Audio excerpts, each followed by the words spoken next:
आज की क्लास में हम लोग जो कल क्वेश्चंस पढ़े थे उसको थोड़ा आगे लेके जाते हैं और क्वेश्चंस डिटेल में पढ़ते हैं।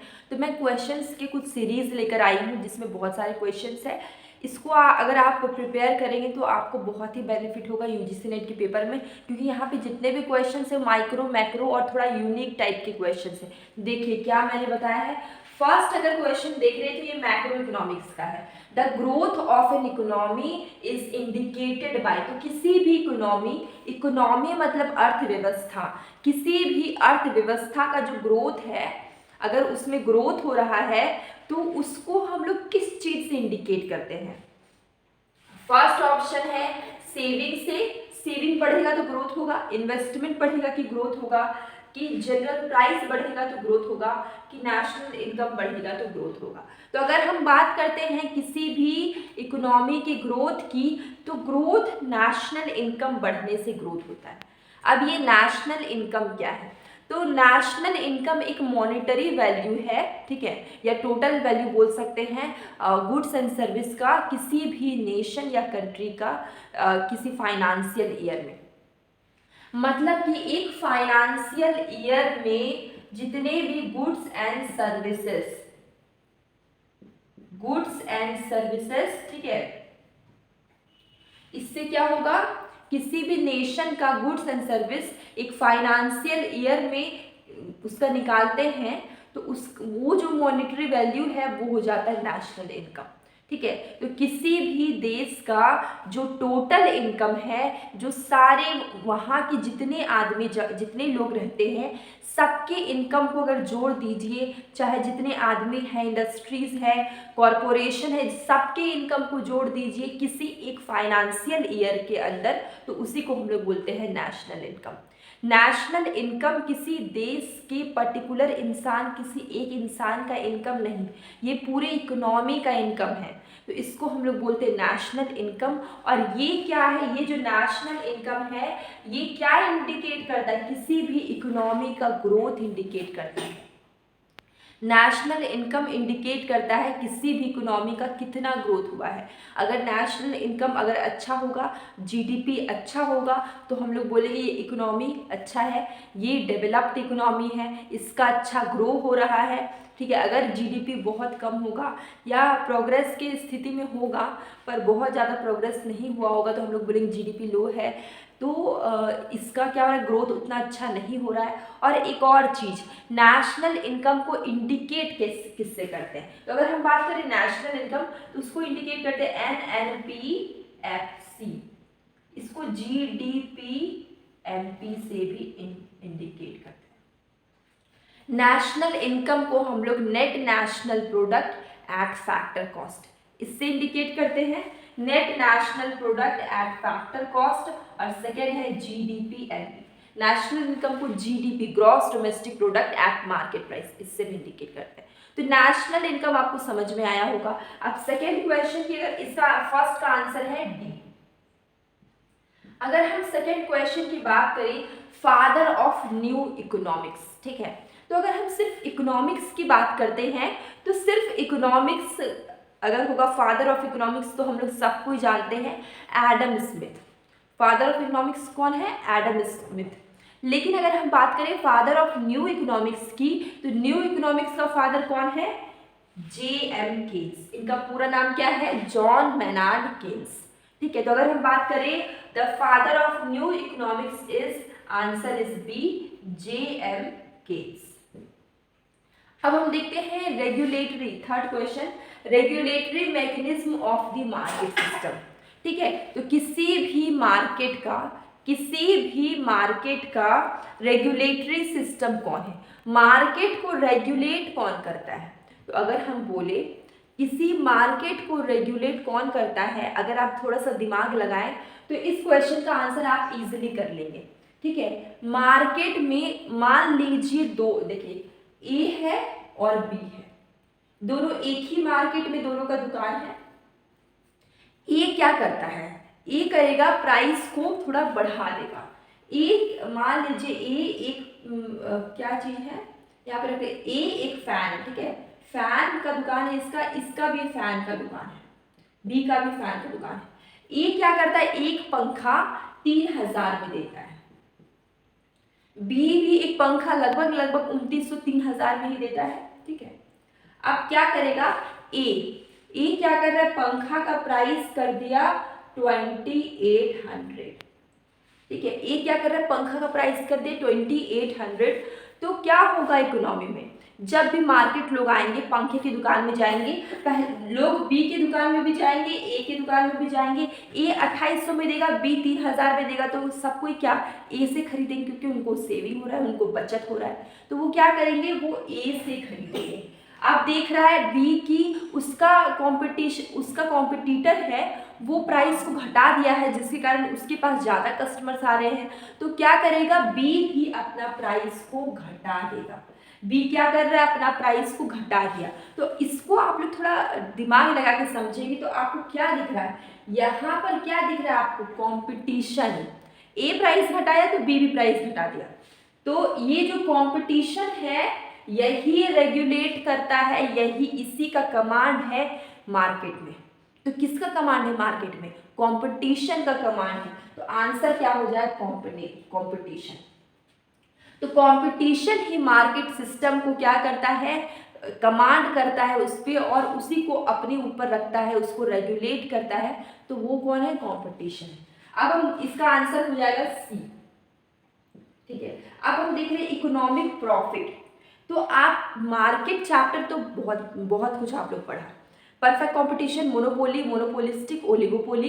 तो आपको एक चीज तो इतने सारे डायग्राम में आप लोगों को बार बार रिपीट करके मैंने बताया कि प्रॉफिट कैसे निकालते हैं। अगर हमें निकालना है प्रॉफिट तो हम क्या करेंगे, रेवेन्यू में से अगर हमें प्रॉफिट निकालना है तो रेवेन्यू में से कॉस्ट को घटा देंगे।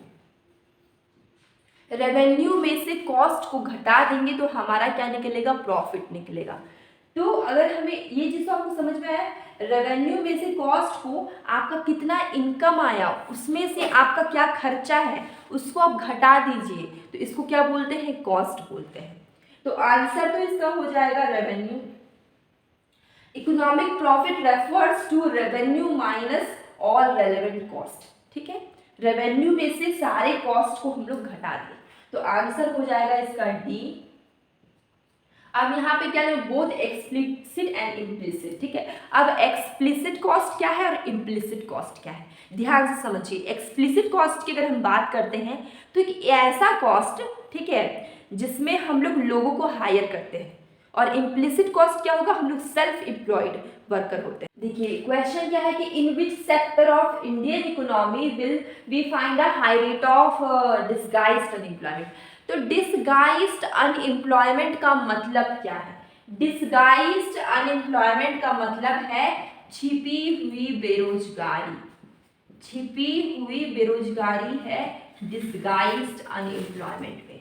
अब आप ये सोच रहे हैं कि ये छिपी हुई बेरोजगारी के आप लोग सबको सिर्फ सुने हैं अनएम्प्लॉयमेंट, बेरोजगारी, लेकिन ये डिसगाइज्ड अनएम्प्लॉयमेंट क्या है।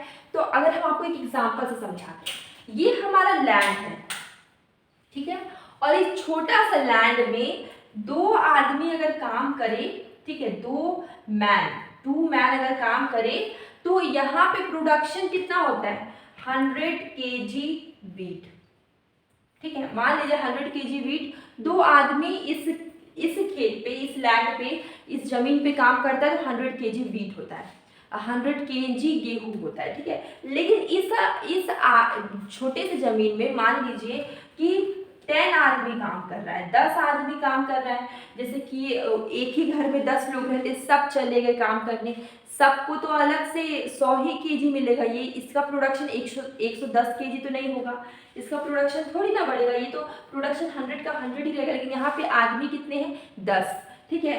तो दो आदमी क्या है यहाँ पर देख लीजिए एम्प्लॉयड, बाकी के जो 8 लोग हैं वो डिसगाइज्ड अनएम्प्लॉयड है। वो क्या है, डिसगाइज्ड अनएम्प्लॉयड, उनका कोई काम नहीं है, वो काम में उतने अच्छे से जुड़े हुए भी नहीं है, लेकिन वो वहाँ पे हैं। तो वो जो 8 लोग क्या है वो डिसगाइज्ड अनएम्प्लॉयड हैं। आपको छिपी हुई बेरोजगारी, डिसगाइज्ड अनएम्प्लॉयमेंट समझ में आया होगा।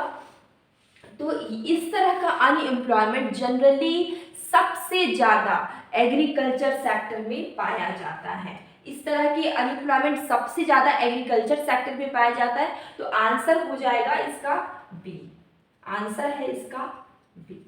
ठीक है, अब हम देखते हैं इधर का क्वेश्चन। ठीक है, तो अंडर डेवलप्ड कंट्री, अगर हम बात करते हैं अंडर डेवलप्ड कंट्री, इसका मतलब क्या है? यहाँ पर मेन लिखा हुआ है under developed economy, sorry economy का फीचर्स बताना है। तो अंडर डेवलप्ड इकोनॉमी क्या है? जो कि अंडर डेवलप्ड मतलब कि ये डेवलप्ड नहीं है, डेवलप्ड से नीचे है। ठीक है, इसको हम लोग बोलते हैं अंडर डेवलप्ड कंट्री। डेवलप्ड नहीं है, अंडर डेवलप्ड मतलब डेवलप्ड नहीं है, डेवलप्ड नहीं है, ये डेवलपमेंट से क्या है, नीचे में है, नीचे में है। ठीक है, तो ऐसा इकोनॉमी क्यों वो डेवलपमेंट से नीचे होता है? अंडर डेवलप्ड इकोनॉमी का फीचर्स क्या है, उसके क्या कारण है, फीचर्स है जिसके कारण वो अंडर डेवलप्ड है? तो सबसे पहली बात यहाँ पे बोला ग्रेटर इनइक्वालिटीज, सही बात है। एक इकोनॉमी डेवलप्ड तब होगा जब इकोनॉमी के जितने पॉपुलेशन है सबको मिले तीन चीज, रोटी कपड़ा मकान, ठीक है, एजुकेशन, ठीक है, और प्योर अच्छा पानी मिले पीने को। ठीक है, तो हम लोग का इकोनॉमी होगा डेवलप्ड। अगर इकोनॉमी के कुछ परसेंट लोग, सपोज दैट 5% लोग जिसके पास 100 करोड़ रुपीज है और 95% लोग जिसके पास महीने का 1000 भी नहीं है, तो क्या हम लोग का इकोनॉमी डेवलप्ड होगा? नहीं होगा। तो ये जो इनइक्वालिटीज है ये शो करता है अंडर डेवलप्ड इकोनॉमी, ये डेवलप्ड नहीं है, डेवलपमेंट से नीचे। इसके बाद हाई इंसिडेंस ऑफ अनएम्प्लॉयमेंट, अगर हम बात करें अनएम्प्लॉयमेंट बहुत ही ज़्यादा है, बहुत ज़्यादा हाई है अनएम्प्लॉयमेंट, तो इस सिचुएशन में क्या होगा, वो अंडर डेवलप्ड इकोनॉमी कहलाएगा। जहाँ पे बेरोजगारी ही बेरोजगारी, आधे ज़्यादा लोग तो घर पे पड़े, उनको कोई काम नहीं मिल रहा, तो वो इकोनॉमी कभी डेवलप्ड हो ही नहीं सकता, तो वो किस में आएगा, अंडर डेवलप्ड इकोनॉमी। अब यहाँ पे मीन्स ऑफ प्रोडक्शन में लगा दिया ऑर्थोडॉक्स।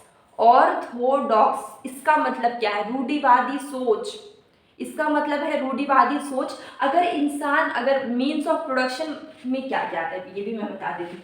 अगर हम बात करें मीन्स ऑफ प्रोडक्शन में, तो इसमें आ जाएंगे लैंड, लेबर, कैपिटल, एंटरप्रेन्योर। ठीक है, तो ये सारे हमारे हैं मीन्स ऑफ प्रोडक्शन।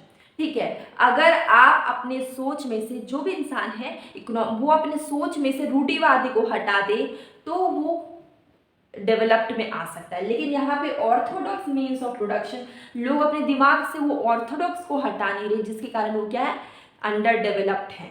तो ये जो तीन रीजंस है, ये तीनों आंसर हो जाएगा, आंसर हो जाएगा 3, कि एक अंडर डेवलप्ड इकोनॉमी का फीचर्स क्या है, कि वहाँ पर बहुत ज़्यादा क्या है, इनइक्वालिटीज़ है, अनएम्प्लॉयमेंट नहीं है, अनएम्प्लॉयमेंट है, सॉरी अनएम्प्लॉयमेंट है, और लोगों में बहुत ज़्यादा ऑर्थोडॉक्स भरा हुआ है। ठीक है, मीन्स ऑफ प्रोडक्शन में बहुत ज़्यादा ऑर्थोडॉक्स है, जिसके कारण ये इकोनॉमी क्या है, अंडर डेवलप्ड इकोनॉमी है। तो आंसर क्या हो जाएगा, इसका आंसर होगा डी। तो आई होप आप लोग को आज का क्लास अच्छा लगा होगा, और ये जो जितने क्वेश्चंस थे मैंने ढूंढ के यूनिक टाइप के क्वेश्चंस ढूंढ के लाई मैं, क्योंकि बहुत टाइम एग्जाम में आपको डायरेक्ट बुक से या डायरेक्ट चैप्टर से क्वेश्चन नहीं पूछा जाता है, कुछ दिमाग लगाने वाले क्वेश्चंस पूछे जाते हैं जो कि आपको कॉमन सेंस लगा के सॉल्व करना पड़ता है। अगर आपको ये वीडियो अच्छा लगा तो आप मेरे चैनल को सब्सक्राइब कर सकते हैं, अपने फ्रेंड्स को शेयर कर सकते हैं। और हम बताएं, हम लोग ह्यूमन बीइंग है, हम लोग का नेचर है, हम लोग एक दूसरे की हेल्प करें, हम एक दूसरे को शेयर करें। ठीक है, तो अब हम मिलते हैं कल के वीडियो में, और सुबह मॉर्निंग में मैं डेली क्विज डालती हूँ। ठीक है, तो आप उसको भी देखा करिए। Have a nice day.